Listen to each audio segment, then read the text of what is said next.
नमस्कार मित्रांनो, आपल्या चॅनलवर तुमचे मनपूर्वक स्वागत आहे. आज आपण एमपीएससी राज्यसेवा पूर्व परीक्षा 2021 मधील इतिहास विषयाच्या सर्व प्रश्नांचे सविस्तर विश्लेषण पाहणार आहोत. या व्हिडिओमध्ये आपण प्रत्येक प्रश्नाचे योग्य उत्तर, त्यामागील ऐतिहासिक पार्श्वभूमी, एमपीएससी परीक्षेसाठी महत्त्वाचे मुद्दे तसेच लक्षात ठेवण्यासाठी सोप्या ट्रिक्स जाणून घेणार आहोत. हा व्हिडिओ फक्त उत्तर सांगणारा नाही, तर प्रत्येक प्रश्नामागील संकल्पना समजून सांगणार आहे. त्यामुळे आगामी MPSC combine, PSI STI group C आणि इतर स्पर्धा परीक्षांसाठी हा व्हिडिओ नक्कीच उपयुक्त ठरेल. म्हणून व्हिडिओ शेवटपर्यंत नक्की पहा. प्रत्येक प्रश्न एमपीएससीच्या दृष्टीने महत्वाचा आहे. चला तर मग कोणताही वेळ वाया न घालवता सुरुवात करूया एमपीएससी राज्यसेवा पूर्व परीक्षा 2021 इतिहास विषयाचे सविस्तर विश्लेषण. तर प्रश्न पहिला, 1 मे 1960 रोजी मुंबईसह नवमहाराष्ट्र निर्माण झाला. त्यावेळी महाराष्ट्र राज्यात एकूण किती जिल्हे व तालुके होते? अ 26 जिल्हे, ब 28 जिल्हे, क 239 तालुके, ड 229 तालुके.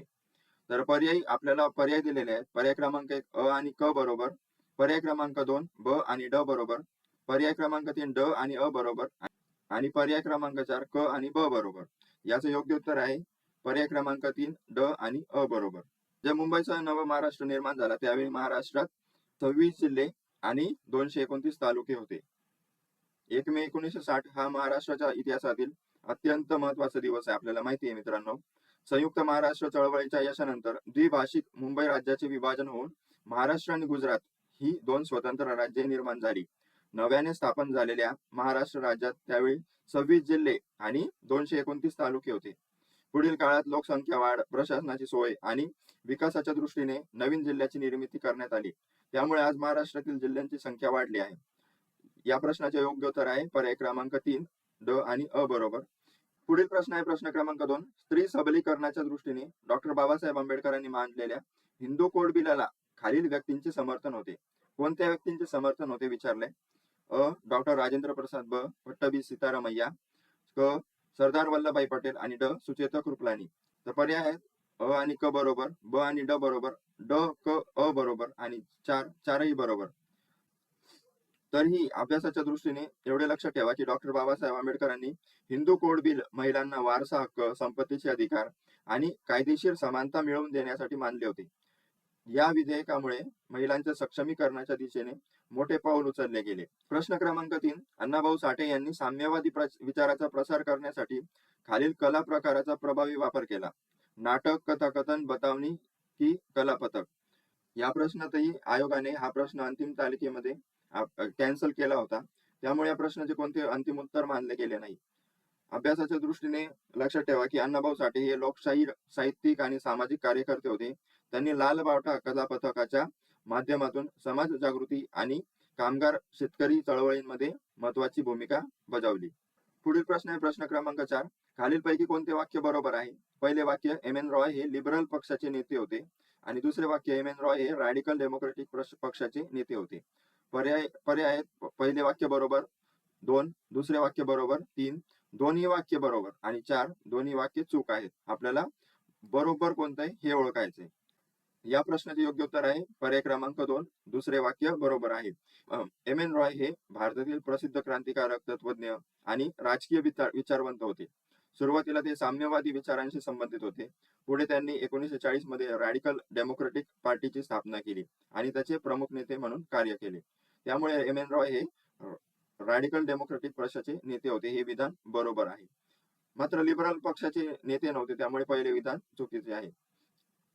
त्यामुळे याचे योग्य उत्तर आहे पर्याय क्रमांक 2, दुसरे वाक्य बरोबर आहे. पुढील प्रश्न आहे प्रश्न क्रमांक 5. इंडिपेंडन्स फॉर इंडिया लीगची स्थापना खालीलपैकी कोणी केली? पर्याय आहेत पर्याय क्रमांक 1 जवाहरलाल नेहरू आणि सुभाषचंद्र बोस, 2 विनायक दामोदर सावरकर, 3 बासी मुंजे व मोरा जयकर आणि 4 बासी मुंजे व श्यामाप्रसाद मुखर्जी.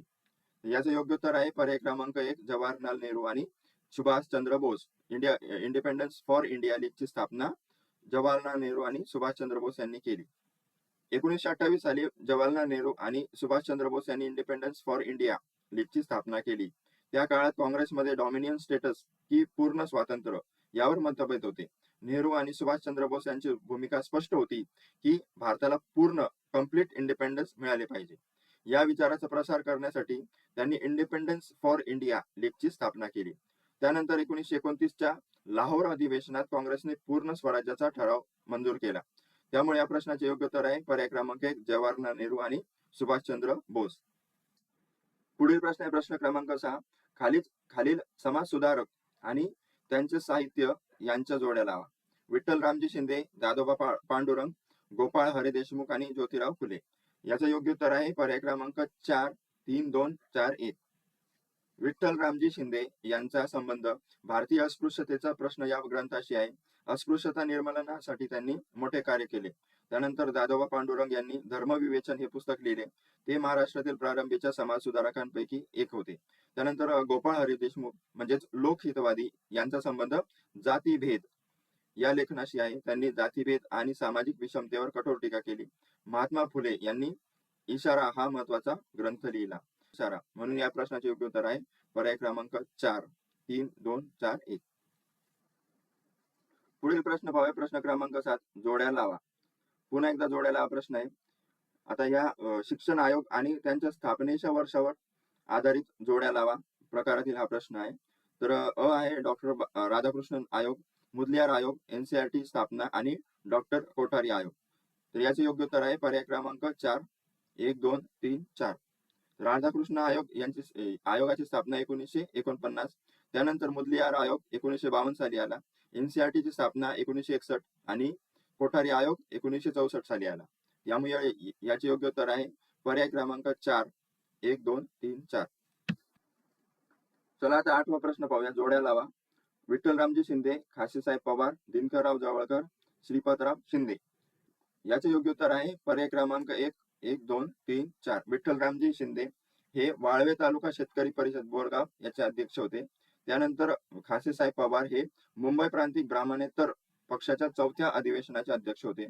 त्यानंतर दिनकरराव जवळकर हे साप्ताहिक तेज शी संबंधित होते आणि श्रीपतराव शिंदे हे विजय मराठा शी संबंधित होते. त्यामुळे याचे योग्य उत्तर आहे पर्याय क्रमांक 1 2 3 4. पुढील प्रश्न आहे प्रश्न क्रमांक 9. भारतात दिवसेंदिवस असंतोष वाढला. त्या असंतोषाला वाट करून दिली तरच ब्रिटिश सत्ता स्थिर होईल या ॲलन ब्लूम यांच्या विचाराला खालील व्यक्तींचा पाठिंबा होता. कोणत्या व्यक्तींचा पाठिंबा होता विचारलंय. Sir Wedderburn, Mountstuart Elphinstone, sir Henry Cotton आणि श्लेगल. याचा पर्याय आहे अ आणि क बरोबर, ब आणि ड बरोबर, क आणि अ बरोबर, ड आणि ब बरोबर. मित्रांनो हा प्रश्न देखील एमपीएससी आपल्या आयोगाने कॅन्सल केला आहे. मित्रांनो हा प्रश्न आयोगाने रद्द करण्यामागे मुख्य कारण म्हणजे आपल्या इतिहासकारांमध्ये मतभेद किंवा प्रश्नातील संदिग्धता आहे. या प्रश्नात ॲलन ब्लूम यांच्या सेफ्टी वॉल थेअरीला कोणाचा पाठिंबा होता असे विचारले आहे. म्हणजे प्रॉब्लेम असा आहे की विल्यम वेडनबर्ग यांनी ॲलन ब्लूम यांच्या भूमिकेला समर्थन दिले होते. सर हेनरी कॉटन यांच्या बाबत वेगवेगळ्या इतिहासकारांमध्ये भिन्न मते आढळतात. स्लेगल हे नावही अनेक आपल्या पाठ्यपुस्तकांमध्ये आढळत नाही. त्यामुळे पर्याय आपल्याला डाऊटफुल असतो. आणि काही संदर्भांमध्ये सेफ्टी वॉल थेअरी ही थेअरी स्वतःच वादग्रस्त मानली. त्यामुळे अनेक आधुनिक इतिहासकार उदाहरणार्थ आपले बिपिनचंद्र वगैरे या सिद्धांताची पूर्णपणे सहमत नाही. त्यामुळे वेगवेगळ्या अधिकृत पुस्तकांमधून वेगवेगळी उत्तरे मिळत होती. एकच निर्विवाद योग्य उत्तर मिळत नव्हते. पर्याय निश्चित नव्हता. त्यामुळे आयोगाने हा प्रश्नच कॅन्सल केला. मित्रांनो पुढील प्रश्न आहे प्रश्न क्रमांक 10. परत एकदा जोड्याला विचारले.